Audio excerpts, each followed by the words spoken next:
کتونکو په بنو کې د هلکانو منډیانې لګي.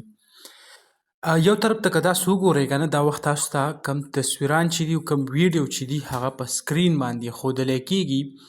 او د دې کم وضاحت چې دی هغه درته هم زه کوم چې آیا یو هلک هغه په څو روپۍ باندې خرڅېږي.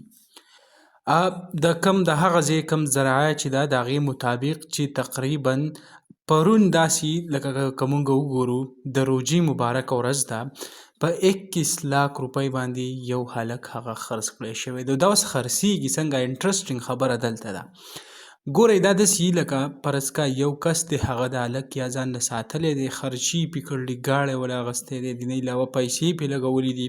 موبایل یې مختلف قسمه کم ساز و سامان چې دی هغه یې ول اخیستی دی. نو که چېرې بل کس غواړي چې آیا دا هلک ما سره ګرځي نو د جمعې ورځ یا د اتوار ورځ داسې ورځ ول هلته ټاکلې شوې ده چې په هغې په ورځ باندې هغه هلک ورسره کم بله ګاک چې وي هغه راشي او د دې کم هلک هغه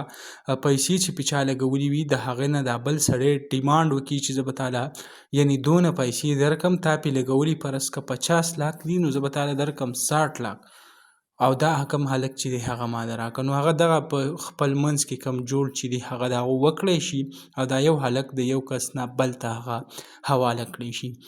ډیر زیات افسوسناک او د شرم هغه کم حد چې دی هغه پې تمام شوی دی چې آیا زمونږ پښتانه او بیا په بنو پښتانه کم چې غیرتي قوم یادیږي هغو داسې حرکات شروع کړي چې مونږه بلکې ټول پاکستان نه بلکې ټولې کمې نړۍ ته چې دی مونږ په شرمونو باندې وشرمولو چې دا کم قسمه حالات دیو شروع کړي. ځکه که تاسو وګورئ د دنیا په یو ګوټ کې هم داسې قسمه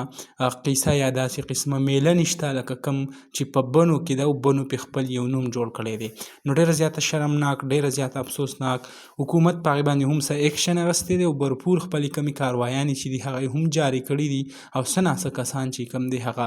د تورو تمبو شاته کړي دي. نو دغه ویډیو و دغه معلوماتو تاسو سره هم شریک کړه انشاءالله بل ویډیو کې میلاو الله حافظ.